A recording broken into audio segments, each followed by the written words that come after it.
ওম শান্তি। আজ 30 অক্টোবর 2023 প্রাতঃ মুরলি। বাবা আজ বলেছেন, মিষ্টি বাচ্চারা, এখন তোমরা অনেক বড় স্টিমারে বসে আছো। তোমাদের নোঙ্গর উঠে গেছে, তাই তোমরা লবণাক্ত চ্যানেল পার হয়ে ক্ষীর সাগরে যাচ্ছ। আজকের প্রশ্ন, বাচ্চাদের কোন বিষয়ে বিশেষ ক্লান্তি আসে? এই ক্লান্তি আসার মুখ্য কারণ কি? উত্তর, বাচ্চারা চলতে চলতে স্মরণের যাত্রায় ক্লান্ত হয়ে যায়। এই ক্লান্তি আসার মুখ্য কারণ হলো সঙ্গদোষ। এমন সঙ্গে চলে যায় যে বাবার হাত ছেড়ে দেয়। বলা হয় যে সুসঙ্গ উন্নতির দিকে নিয়ে যায়, কুসঙ্গ পতনের দিকে নিয়ে যায়। সঙ্গদোষে এসে স্টিমার থেকে পা যদি নিচে নামাও, তাহলে মায়া কাঁচা খেয়ে নেবে। তাই বাবা বাচ্চাদের সাবধান করেন, বাচ্চারা সমর্থ বাচ্চাদের হাত কখনোই ছেড়ো না। গীত, মাতা ও মাতা তুমি ভাগ্য বিধাতা। ওম শান্তি। আত্মাদের বাবা আত্মারূপী বাচ্চাদের বলেন, বাচ্চারা ওম শান্তি, একেও মহামন্ত্র বলা হয়। আত্মা নিজের স্বধর্মের মন্ত্র জপ করে। আমি আত্মার স্বধর্ম হলো শান্ত। শান্তির জন্য আমার জঙ্গল ইত্যাদিতে যাওয়ার দরকার নেই। আমি আত্মা শান্ত স্বরূপ। এ হলো আমার অর্গ্যানস। আওয়াজ করা বা না করা এ তো আমার হাতে, কিন্তু এই জ্ঞান না থাকার কারণে দুয়ারে দুয়ারে বিভ্রান্ত হয়। এর উপরে একটি কাহিনীও আছে। এক রানীর হার গলাতেই ছিল, কিন্তু সে ভুলে গিয়েছিল। তার মনে হয়েছিল যে আমার হার হারিয়ে গেছে, তাই সে বাইরে খুঁজছিল।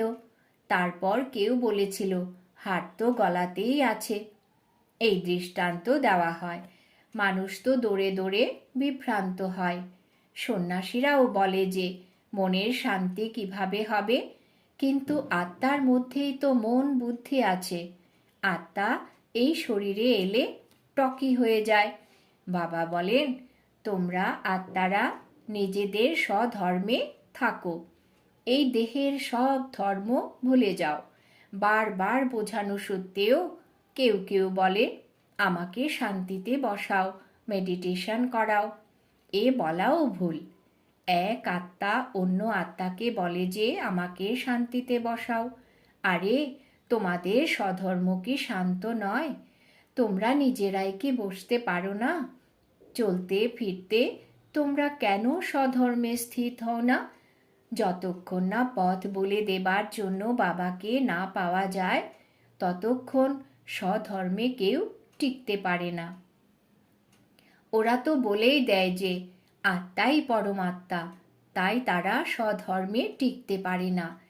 এই অশান্ত দেশে এ হলো তোমাদের অন্তিম জন্ম। এখন তোমাদের শান্তির দেশে যেতে হবে, তারপর সুখধামে। এখানে তো ঘরে ঘরে অশান্তি। সত্যযুগে ঘরে ঘরে রোশনাই, তাই এখানে হলো অন্ধকার। এখানে প্রতি কথায় ঠোকর খেতে হয়। ঘরে ঘরে অন্ধকার, তাই সবাই দীপ জ্বালায়। যখন রাবণকে জ্বালিয়ে দেয়, তখন মানুষ দীপমালা পালন করে। ওখানে তো রাবণ থাকে না, তাই সর্বদাই দীপমালা। এখানে রাবণ রাজ্যের কারণে 12 মাসের পর দীপমালা পালন করা হয়। রাবণের মৃত্যু হলে লক্ষ্মীনারায়ণের রাজ্যাভিষেক হয়, তাদের জন্য খুশি উদযাপন হয়। সত্যযুগে লক্ষ্মীনারায়ণ যখন সিংহাসনে আসীন হয়, তখন রাজ্যাভিষেকের উৎসব পালন করা হয়। তোমরা জানো যে এখন রাবণ রাজ্য সম্পূর্ণ হবে, ভারত আবারও রাজ্য ভাগ্য পাবে। এখন কোনো রাজ্য নেই, বাবার থেকেই রাজ্য পেতে হবে। অসীম জগতের বাবা অসীমিত রাজধানীর উত্তরাধিকার দেন। বাবা বলেন, আমি তোমাদের সদা সুখের বর্ষা দিই, বাকি আর সবাই তোমাদের দুঃখ দেয়। যদি কেউ সুখও দেয়, তা হলো অল্পকালের ক্ষণভঙ্গুর। সেই সুখ হলো কাক বিষ্ঠার সমান। আমি তোমাদের এত সুখ দিই যে তোমাদের কখনোই আর দুঃখ হবে না। তাই এই দেহসহ দেহের সব সম্বন্ধকারীদের ভুলে যাও। এই দেহ আর দেহ সম্বন্ধী তোমাদের দুঃখ দেয়, এদের ছেড়ে আমি এক বাবাকে স্মরণ করো। এই স্মরণ করতে হয় ভোরবেলা অর্থাৎ অমৃতবেলা। ভক্তিমার্গেও মানুষ ভোরবেলা শয্যা ত্যাগ করে। কেউ কেউ কারুর মতে কি করে, কেউ আবার অন্য কারুর মতে। বাবা বোঝান যে ভোরবেলা উঠে যতটা সম্ভব নিজেকে আত্মা মনে করে বাবাকে স্মরণ করো। এটাই হলো বাবার নির্দেশ। ভক্ত ভগবানকে স্মরণ করে, আবার বলে দেয় সবাই ভগবান। এখনো তারা বুঝতে পারে না একদিন সবাই তোমাদের মিত্র হবে। তারা বলবে এ কথা তো ঠিক। ঈশ্বরকে সর্বব্যাপী বলার অর্থ নিজের আর তার সঙ্গে ভারতের তরী ডুবিয়ে দেওয়া। দ্বিতীয় কথা হলো ভারতকে স্বরাজ্যের মাখন দেন বাবা। তার পরিবর্তে বাবার সন্তান শ্রীকৃষ্ণের নাম দিয়ে দিয়েছে। যে শ্রীকৃষ্ণকে মাখন হাতে দেখানো হয়, তাই মানুষ মনে করে ভারতকে মাখন দেয় শ্রীকৃষ্ণ। বাবার পরিবর্তে বাচ্চার নাম দিয়ে অনর্থ করে দিয়েছে। এখন সম্পূর্ণ দুনিয়ার ভগবান তো আর কৃষ্ণ হতে পারে না। মানুষ রাবণের মতে চলে নিজেদেরই নিজে অভিশপ্ত করেছে। বাবা হলেন কাণ্ডারি, আর তোমরা সবাই হলে তরী। গাওয়া হয় না, আমার তরী পার করো। এখন তোমরা বড় স্টিমারে বসে আছো। চন্দ্রকান্ত বেদান্ততে স্টিমারের কথা আছে, তাও এখনকার বানানো। তোমরা স্টিমারে ওই পারে যাচ্ছ। তোমরা বিষয় সাগর থেকে অমৃত বা ক্ষীর সাগরে যাও। লন্ডনে যেমন নোনতা জলের চ্যানেল যে স্টিমার পার করে তাকে পুরস্কার দেওয়া হয়, আর এ হলো নরক থেকে স্বর্গে যাওয়া। বিষয় সাগর হলো নুন জল। তোমরা বড় স্টিমারে বসে আছো। তোমরা এখন চলতে শুরু করেছো। তোমাদের নোঙ্গর উঠে গেছে। তোমরা এখন চলেছ। তোমাদের ওই পারে যেতে হবে। স্টিমার চলতে চলতে পোর্টে আসে। সেখানে কেউ নামে, কেউ আবার ওঠে। কেউ যদি খাওয়া দাওয়ার পিছনে যায় তাহলে থেকে যাবে। এর উপরে একটি কাহিনী বানানো হয়েছে। কৃষ্ণের নাম বটুক মহারাজ দিয়ে দিয়েছে। সে হলো স্টিমারের ক্যাপ্টেন। এরপর স্টিমারে চলতে চলতে কেউ যদি নেমে যায় তো সেখানে মায়া অজগর বসে থাকে, মহারথীদেরও গিলে ফেলে। পড়া ছেড়ে দিলে মনে করা হবে নিশ্চয় বুদ্ধি নয়, তখন মাঝ সাগরে পড়ে যায়। তোমরা দেখেছ যে পাখি যখন মরে যায় তখন দল বেঁধে পিঁপড়ে এসে তা খেয়ে নেয়। তেমনি এই 5 বিকার রূপী ভূত একদম কাঁচা চিবিয়ে গিলে ফেলে। এর ওপর বড় একটি কাহিনী লেখা হয়েছে। মনে করো কেউ স্টিমারে বসে আছে, সে নিজের গ্যারান্টিও দেয়, নিজের ফটোও পাঠিয়ে দেয়, কিন্তু কারুর সঙ্গে যদি বিগড়ে যায় তো তখন পড়া ছেড়ে দেয়। তখন সেই চিত্র তাকে ফেরত দেওয়া হবে। এই সময় মায়া হলো তমপ্রধান। ঈশ্বরের হাত ছাড়লেই অসুর হাত ধরে ফেলবে। এমন অনেকেই চলতে চলতে হাত ছেড়ে নেমে যায়। খবর আসে যে একে ক্রোধের ভূত, ওকে মায়ার ভূত ধরে ফেলেছে।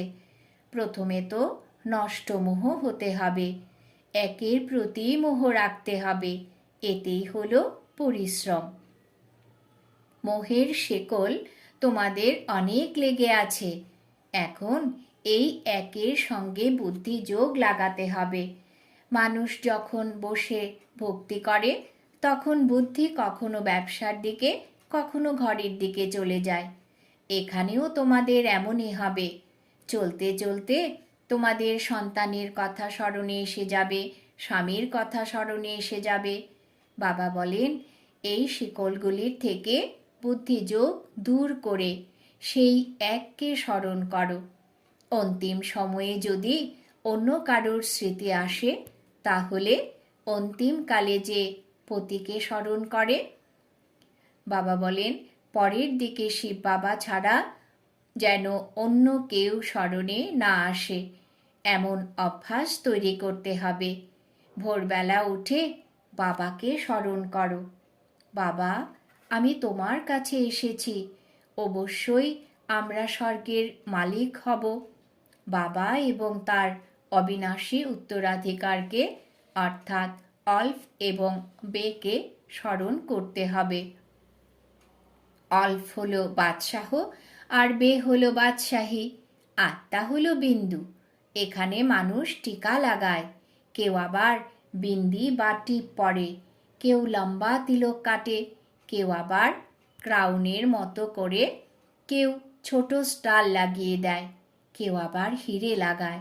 বাবা বলেন, তোমরা হলে আত্মা, তোমরা জানো আত্মা স্টারের মতো।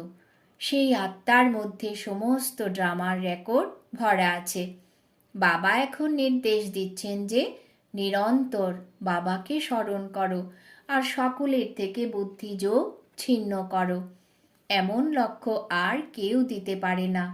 বাবা বলেন, তোমাদের মাথায় জন্ম জন্মান্তরের পাপের বোঝা আছে, স্মরণ ছাড়া তা ভস্য হবে না। এবার হেলদি হওয়ার জন্য বাবাকে স্মরণ করতে হবে। বাবার কাছেই অবিনাশী উত্তরাধিকার পাওয়া যায়। এভার হেলদি আর এভার ওয়েলদি হওয়ার জন্য স্বাস্থ্য আর সম্পদ থাকলে আর কি প্রয়োজন? স্বাস্থ্য আছে কিন্তু সম্পদ না থাকলে মজা নেই, আবার সম্পদ আছে কিন্তু স্বাস্থ্য না থাকলে মজা নেই।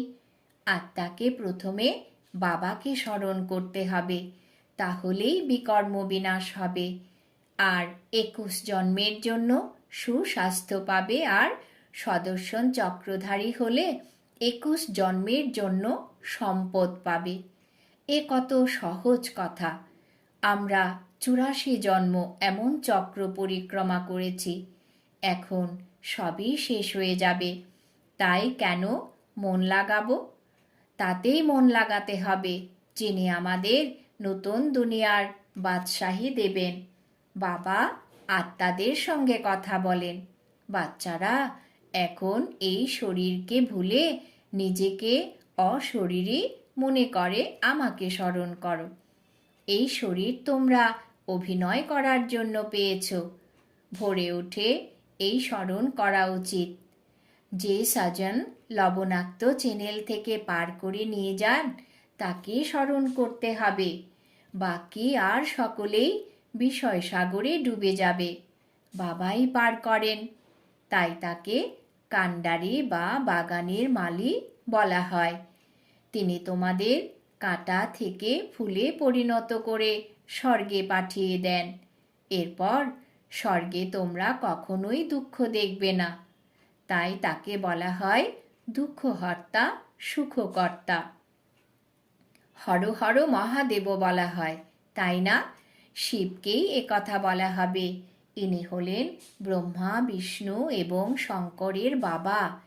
সেই বাবাই 21 জন্মের জন্য সুখের অবিনাশী উত্তরাধিকার দেন, তাই তাকে স্মরণ করতে হবে, তাই না? এতেই সাহসের প্রয়োজন। স্মরণ করতে করতে ক্লান্ত হয়ে গেলেই এই পথ চলা বন্ধ হয়ে যায়। এমন সঙ্গে চলে যায় যে বাবাকে ছেড়ে দেয়। তাই বলা হয় সঙ্গ উদ্ধার করে আর কুসঙ্গ নাশ করে। বাইরে গেলে কুসঙ্গ হবে, তখন নেশা উড়ে যাবে। কেউ আবার বলে ব্রহ্মাকুমারীদের কাছে জাদু আছে, লেগে যাবে, ওদের কাছে যেও না। পরীক্ষা তো আসবেই। এমন অনেক আছে 10 বছর থেকেও আবার সঙ্গদোষে এসে যায়, নিচে পা নামালেই মায়া কাঁচা খেয়ে নেয়। এও নিশ্চিত করতে হবে যে বাবার থেকে স্বর্গের অবিনাশী উত্তরাধিকার অবশ্যই পাওয়া যায়। তবুও মায়ার অনেক তুফান আসে, কারণ এ তো যুদ্ধের ময়দান। অর্ধেক কল্প মায়ার রাজ্য চলেছে, এখন এর ওপরে বিজয় পেতে হবে। রাবণ দহন করে একদিনের খুশি পালন করে, এসবই মেকি সুখ। প্রকৃত সুখ তো আছে সুখধামে, বাকি নরকের সুখ হলো কাক বিষ্ঠার সমান।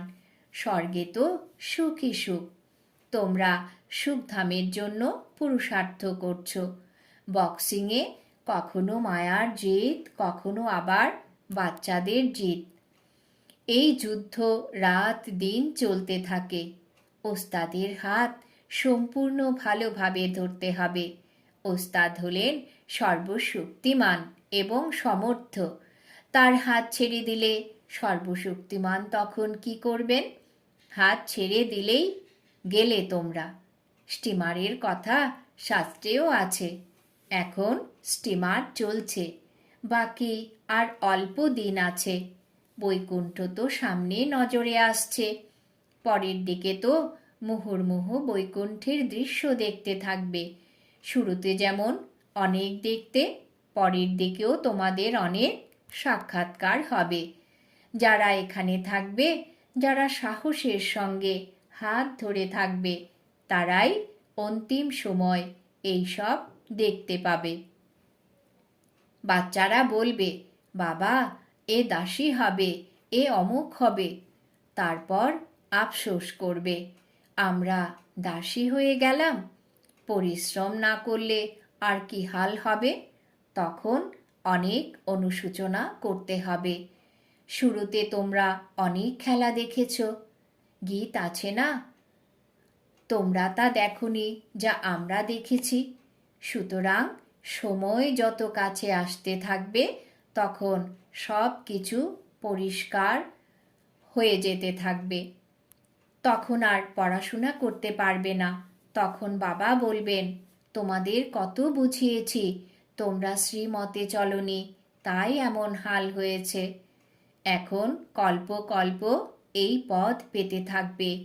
তাই বাবা বলেন, নিজের পুরুষার্থ করতে থাকো, মাতা পিতাকে অনুসরণ করো।